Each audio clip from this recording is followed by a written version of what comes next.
They fired her and bet against her family's orchard. What happened next destroyed them. She came home fired. I am 34 years old. Supply chain manager. 8 years in Pittsburgh. Gone in one Tuesday meeting. They called it restructuring. What it meant was, you're expendable. Sarah Chen had $32,000 in severance and absolutely nowhere to be. So she went to the only place that would have her father's dying orchard. 40 acres in Pennsylvania that hadn't turned a real profit in 17 years. Trees that should have been cut down a decade ago. Soil so dead it was basically concrete. Everyone in town thought she was making the biggest mistake of her life. Her neighbor Tom Hartley, who'd been farming for 43 years and made good money doing it the chemical way, actually laughed when he heard. He told people at the feed store that Robert's daughter was playing farmer with a business degree and no sense. The bank wouldn't loan her money. Not one dime. Not for equipment, not for soil, not for seeds. They looked at the property value and did the math. The land was worth maybe $200,000. The debt on it was $80,000. The realistic value of the trees themselves, zero. That orchard's dead, the bank manager told her father. And I'm sorry, but your daughter's dreaming if she thinks she's bringing it back. There was one person in that small Pennsylvania town who believed her. One. Her 71-year-old father. That was it. For the next 2 years, she would work 18-hour days. She would watch her neighbor get rich the easy way while she got poorer the hard way. She would fail spectacularly. She would rebuild. She would face a storm that destroyed everything around her. And when the dust settled, she wouldn't just save the orchard. She would destroy every skeptic's business model in a 100-mile radius. This is the story of how Sarah Chen came home to prove that everyone who doubted her was betting against the wrong person. Sarah Chen was fired on November 14, 2022, at 9:47 a.m. Not in a dramatic way. In the cruelest way possible. Quietly. The HR manager, a woman named Patricia who'd never spoken to Sarah before that moment, had kind eyes and practiced words. She said, restructuring. She said, organizational realignment. She said, nothing personal. But it was personal. Because what Patricia meant was, you've worked here 8 years.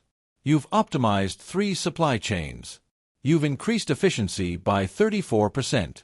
And we're replacing you with software. Sarah packed her desk in 20 minutes. She didn't cry. She didn't rage.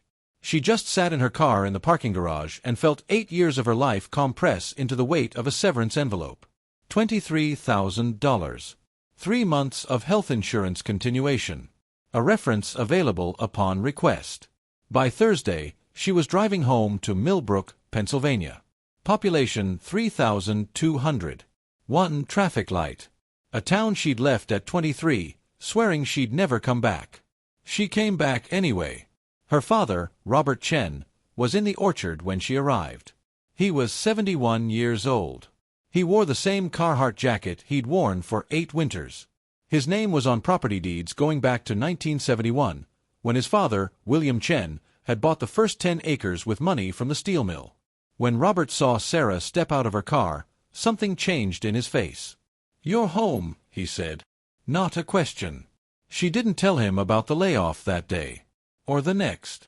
Instead, she walked the orchard with him. 40 acres. 3 hours. Past the Honeycrisp section where trees were dying in clusters. Past the Gala rose that hadn't produced well in 5 years. Past the peach trees in the south section that he was thinking about just cutting down and leaving as stumps. By the time they got back to the house, Sarah understood. Her father was giving up. Not because he was lazy. Because he was tired. And because the entire agricultural system around him had decided that what he was doing was already obsolete. That night, she told him about the layoff. He didn't react with pity. He nodded slowly, the way he did when thinking through a problem. "What will you do?" he asked. "I don't know," Sarah said. "But I want to try something." "With the orchard?" "Yes." Her father nodded. He didn't ask what. He just nodded. But the town already knew. And the town was already betting against her.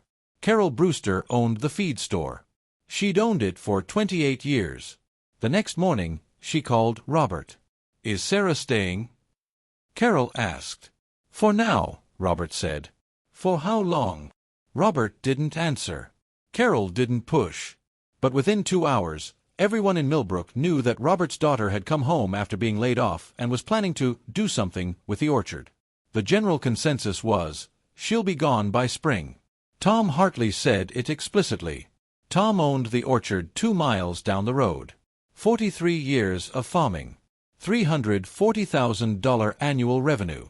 Chemical dependent, perfectly efficient, perfectly profitable. "Robert," Tom said, finding Sarah's father at the co-op, "your daughter understand what she's walking into?" "She's trying to learn," Robert said. "The orchard's not learning ground," Tom said. "It's a business. It's a commitment. It's 40 years of doing things one way because that way works. You don't just come home from the city and reinvent it because you read something on the internet." Robert didn't respond. But Tom had planted a seed. And that seed would grow into something dangerous. Certainty. Tom was certain Sarah would fail. So certain that he didn't even bother to pay attention to what she was doing. That was his first mistake. For 2 weeks after Thanksgiving, Sarah disappeared into research.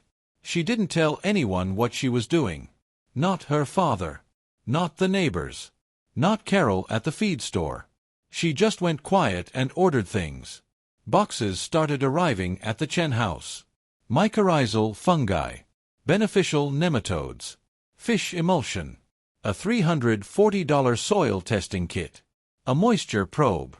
3 pounds of something called biological inoculant. Carol called Robert again. "Robert, your daughter is ordering expensive fungal products. That's not normal." "She's researching," Robert said. "Researching what?" "Something." Carol didn't know what. Tom didn't know. Nobody in Millbrook knew that Sarah had found something in the tool shed that would change everything. It was a leather-bound journal, embossed with initials, W.C. Her grandfather's.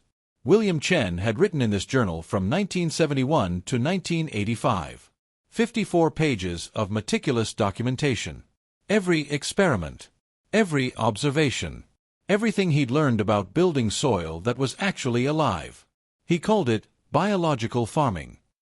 March 12, 1971, bought the first 10 acres. Soil is poor. Built on taken. I'm going to try something different. Build the soil. Everything follows. June 8, 1978, introduced cover crops this spring. The change is visible. Trees are stronger. Fruit is sweeter. This is the answer. September 22, 1982, 3 years into biological method now. The soil is alive. Earthworms everywhere. The neighboring fields use chemicals. Their trees struggle. Ours thrive. And then, October 15, 1985, freeze coming. Bad one. We are worried about the trees. The journal stopped. That was the winter of 1986. Coldest in 40 years. William had lost a lot of trees. He'd been heartbroken. He'd stopped experimenting. He'd given up on the idea that you could do something different. But he'd left behind a blueprint. An exact blueprint of everything he'd tried. Everything that had worked. Sarah read the entire journal in one night. She understood immediately. Her grandfather had been ahead of his time by 40 years. She also understood something else. If she could prove that he was right, if she could rebuild the orchard using his methods, it wouldn't just save the family business. It would prove that Tom Hartley, and every other farmer who'd mocked the idea of anything except chemicals, had been wrong the entire time. In December, Sarah faced a choice. A job in Harrisburg came through. Distribution company. $58,000 a year. Benefits. 401k with 6% matching. 3 weeks of vacation. The safe choice. Or stay home. Spend her $32,000 in savings. Work with her 71-year-old father.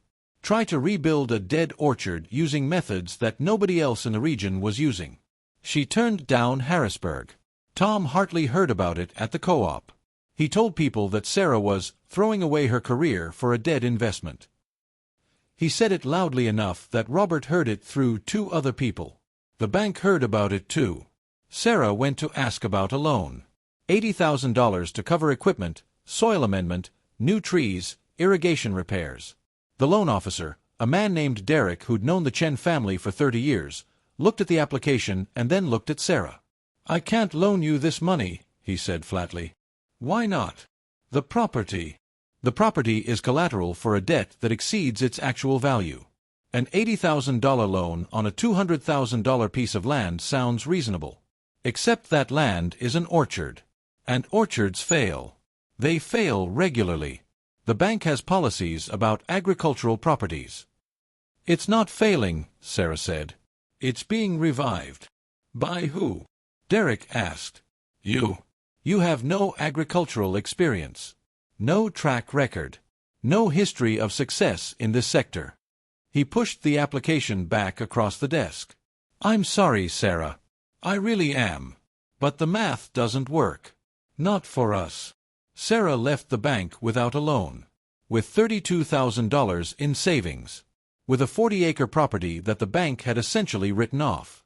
Tom Hartley was making $340,000 a year. Sarah had to figure out how to make $32,000 stretch across 2 years of rebuilding. That night, she called Eleanor Whitman. Eleanor was a soil scientist at Penn State. 68 years old. 42 years of studying soil biology. Sarah had found her name in a research paper about orchards and biological regeneration. "I read your email," Eleanor said when she called back. "Tell me about your grandfather's journal." Sarah described every page, every observation, every experiment. Eleanor was quiet for a long moment. "He was doing what should have taken until 2010 to figure out," Eleanor said finally. "He had it right in 1978. The science confirms everything he wrote." "Can you help us?" Sarah asked. "Yes," Eleanor said. "But you need to understand, this will take minimum 2 years. Real results. 3 to 5 years for full capacity. And it will cost you money up front with returns delayed. Tom Hartley is probably making money every year. You'll be making nothing for 2 years." "I understand," Sarah said. "Do you?" Eleanor asked. "Because most people don't. Most people want the quick solution. You need the patient solution." "I'm patient," Sarah said. Eleanor drove to the orchard on December 20th. She was small. Gray hair. Dirt under her fingernails. She spent 3 hours taking soil samples, testing pH, measuring compaction, assessing tree health. At the kitchen table, she laid out the diagnosis. "Your soil is biologically dead. Not inert. Dead. For 60 years, you've been extracting nutrients without rebuilding the ecosystem. The fungi are gone. The beneficial bacteria are gone. The earthworm population is maybe 20% of what it should be. The trees are starving, and they're starving in a way that chemical fertilizer can address short-term but will never solve long-term." "Can we fix it?" Robert asked. "Yes. But not the way Tom Hartley farms. Tom Hartley is farming poison. He's getting short-term yields by poisoning the soil. His yields are dropping every year because the soil is dying faster than the chemicals can compensate. In 10 years, his land will be worthless." Sarah felt something shift in her chest. Eleanor continued, "What you need to do is regenerate the soil. Build an ecosystem. Add organic matter. Introduce living mulch. Let biology do the work. It's slower, but it's permanent." "How permanent?" Sarah asked. "If you do this right, your soil will be healthier in 5 years than it's been in 60 years. And it will stay healthy. Your children could farm this land. Your grandchildren. It's not a quick fix. It's a legacy." Eleanor left instructions, research papers, a step-by-step plan, and her cell phone number. "You'll have questions," she said. "Call me." Sarah and her father spent December and January gathering materials. They couldn't afford commercial compost at $85 per ton, so they made their own. Coffee grounds from a local roastery. Leaf waste from the county. Horse manure from a riding stable 15 miles away. They built windrows. They rented a tractor-mounted turner for $200 a week. They layered. They turned. They waited. By March, they had 240 tons of compost. They started applying it. 2 acres the first week. 3 acres the second. 6 acres the third. By mid-April, they'd treated 23 acres. Then it rained. 7 inches in 10 days. Sarah walked the orchard and watched the compost wash away. Erosion running down the slopes like a flood. Some of it ending up in irrigation ditches. Some collecting in the low spots, suffocating the soil instead of feeding it. She called Eleanor at 11 p.m. "I ruined it," Sarah said. "You learned something," Eleanor said. "You can't apply compost to exposed soil. You need stabilizing roots first. You need living mulch. So we start over. You start smarter." The failure cost $1,800 in materials. It cost 2 months of time. It cost Sarah's confidence. But it also taught her the core principle: this wasn't shortcuts. This was working with biology, not fighting against it. Meanwhile, Tom Hartley was making money. $28,000 that quarter alone. He was doing what he'd always done. And it was working. For now. Through spring and summer of 2023, Sarah and her father implemented the revised plan. They planted buckwheat in May. 75 pounds per acre. By early July, it was 3 feet tall. Its roots were deep.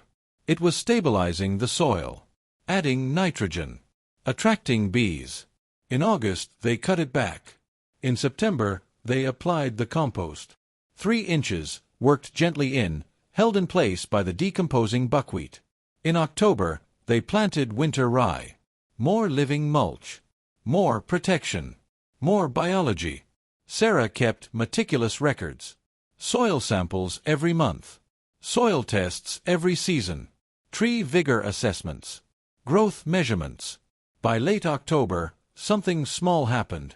The leaves looked slightly greener. The branches looked stronger.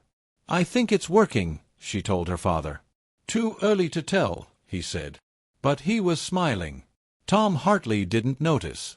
He was too busy making money to pay attention to the weird cover crop experiment happening 2 miles down the road. That was his second mistake. The harvest in September 2023 was the proof point. Sarah and her father harvested 7,200 pounds of apples. A 23% increase over the previous year. Same acreage. Better fruit. Sweeter. Firmer. Better colored. They sold most of it at farmers' markets. The story spread: the dead orchard was coming back. The girl who'd been laid off was making it work. By November 1st, Sarah had made $9,400 in direct sales. Profit: $4,200. Not much. But it was proof. Real proof. Real money.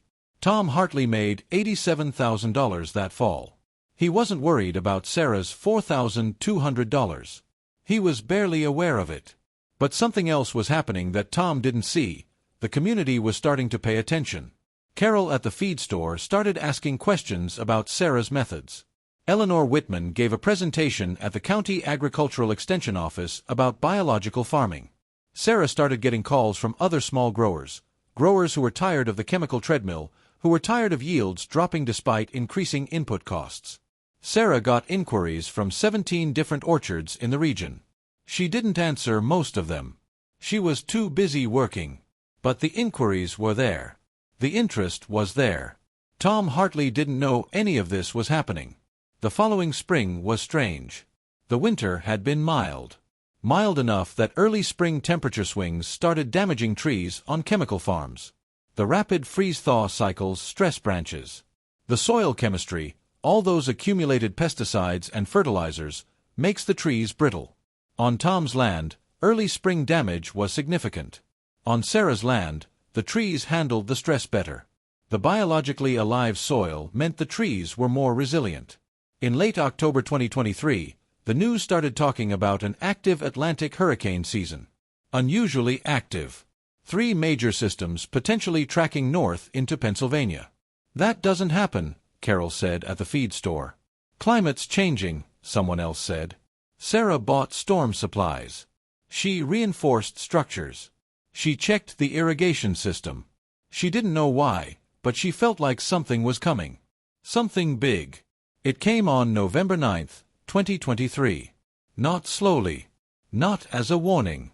As a violent, sudden reconfiguration of weather. A nor'easter combined with tropical storm remnants. 58 mph wind gusts. Flash flood warnings. 7 inches of rain in 12 hours.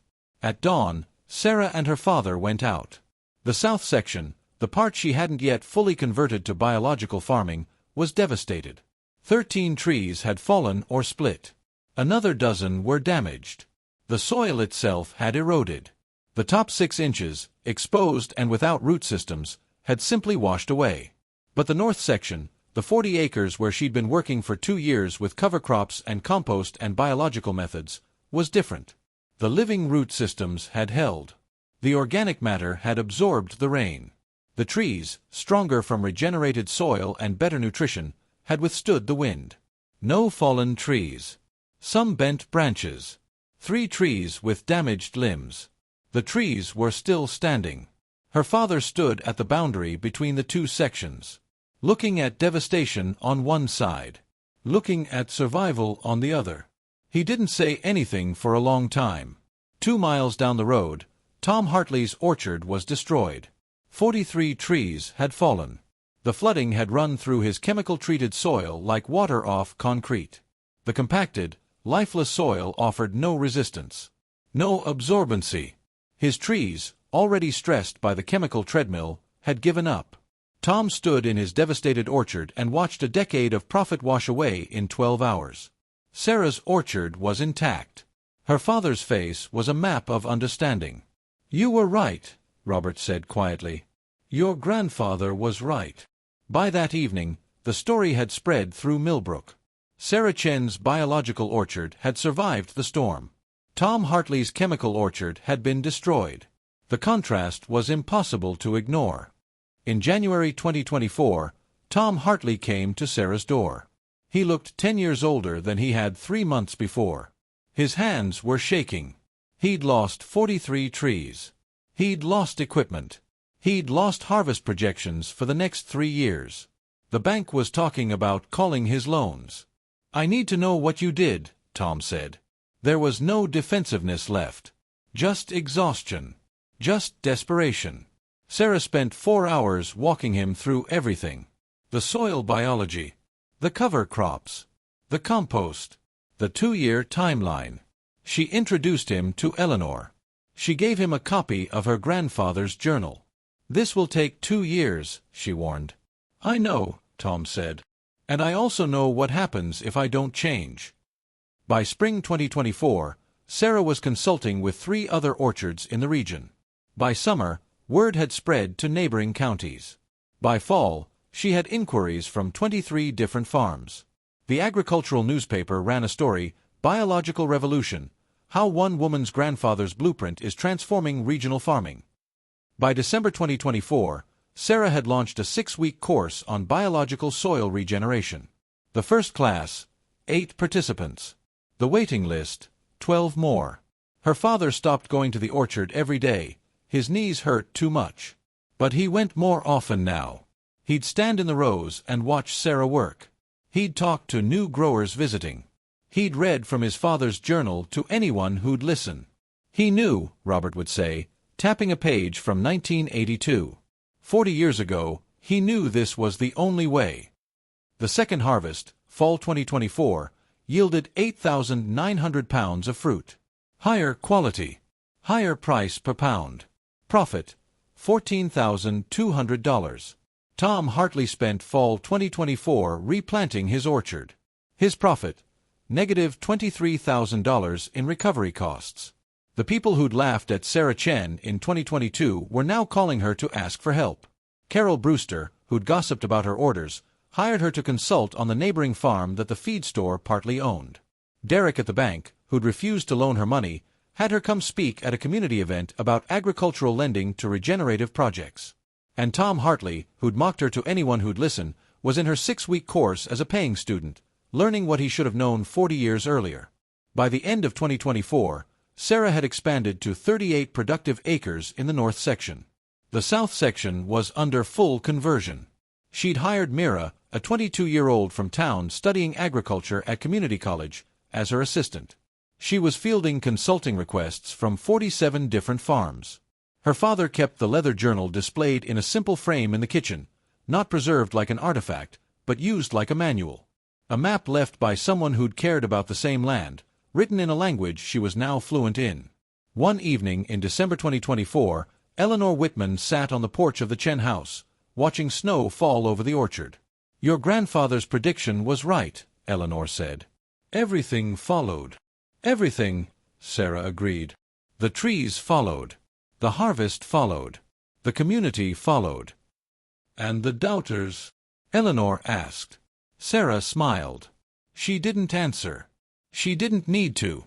The answer was visible in the fact that Tom Hartley was in her course. In the fact that the bank was now offering agricultural loans for regenerative projects.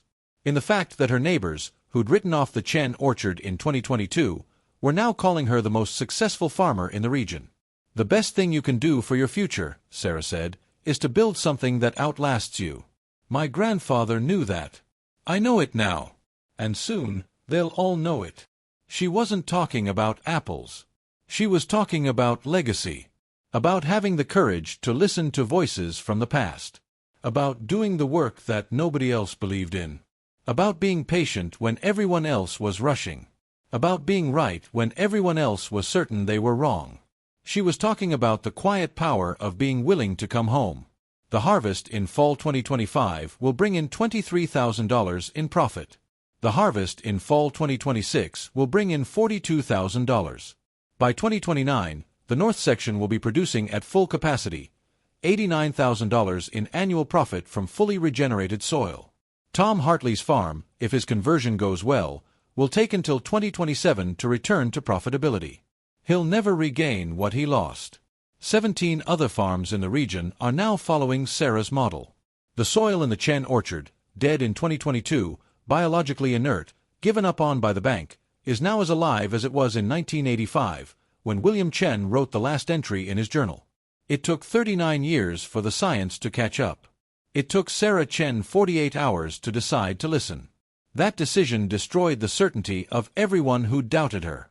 More importantly, it proved something that her grandfather had known all along. The soil remembers. And if you give it a chance, it comes back.